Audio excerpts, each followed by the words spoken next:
Renungan Tetes Embun. Renungan Tetes Embun, hari Minggu 8 Juni 2025.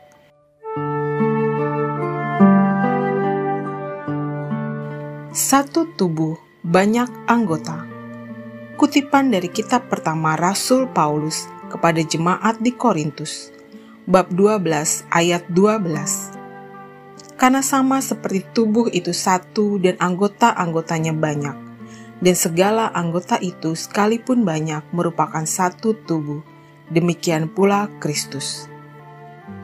Sobat Katolikana, suatu hari ada kejadian fenomenal, yaitu pertemuan yang melibatkan bagian-bagian tubuh seseorang, sebagaimana pelayan-pelayan gereja yang sibuk dalam menjalankan program pastoralnya. Di antaranya terdengar si tangan berkata, "Mengapa saya harus terus-menerus bekerja, membawa barang, memegang alat, dan membersihkan kotoran? Lihat si mata, dia hanya duduk diam di wajah."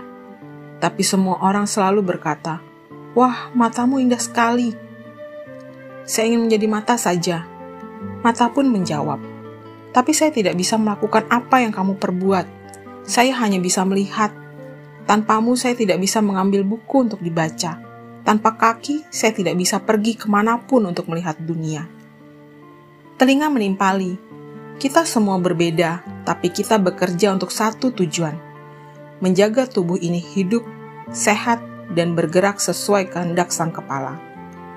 Akhirnya si tangan menyadari, menjadi bagian dari tubuh bukan tentang menjadi yang paling terlihat, tapi tentang melakukan peran masing-masing dengan setia.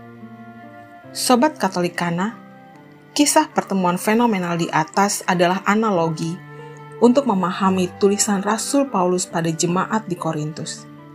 Saat itu dia mengalami berbagai masalah dalam kehidupan gereja, perpecahan, persaingan karunia rohani, dan ketidakharmonisan antar anggota jemaat. Saya mendapat pelajaran berharga dari Paulus, bahwa ada banyak karunia, tapi satu roh yang memberikannya kepada setiap orang menurut kehendaknya. Ia memakai perumpamaan tubuh manusia untuk menggambarkan gereja sebagai tubuh Kristus yang terdiri dari banyak anggota yang saling bergantung dan tidak bisa berdiri sendiri. Tuhan menempatkan masing-masing orang di gereja dengan karunia dan tugas yang berbeda-beda, semua untuk kebaikan bersama, yang seyogyanya tanpa menonjolkan kehebatan masing-masing, bahwa dirinya adalah yang paling berjasa.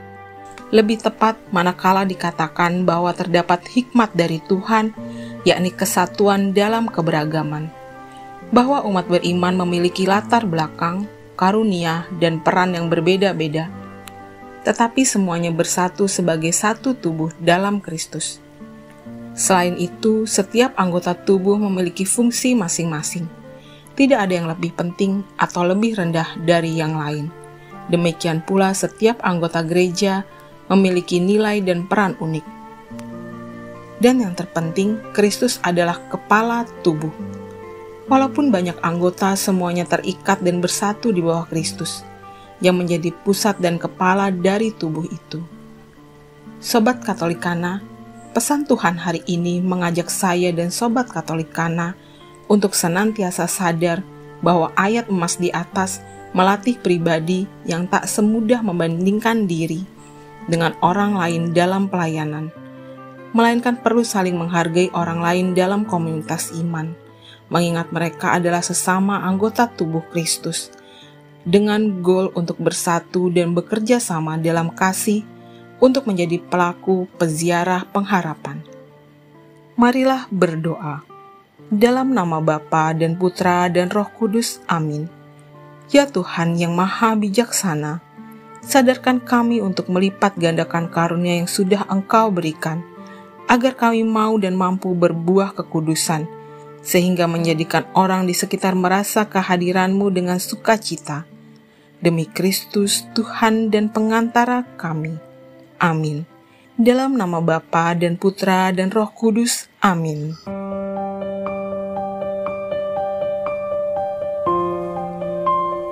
Demikian Anda telah mendengarkan Tetes Embun yang dipersembahkan oleh Radio Katolikana. Renungan Tetes Embun bisa Anda simak di Radio Katolikana, media sosial Radio Katolikana, dan YouTube Katolikana. Terima kasih dan sampai jumpa.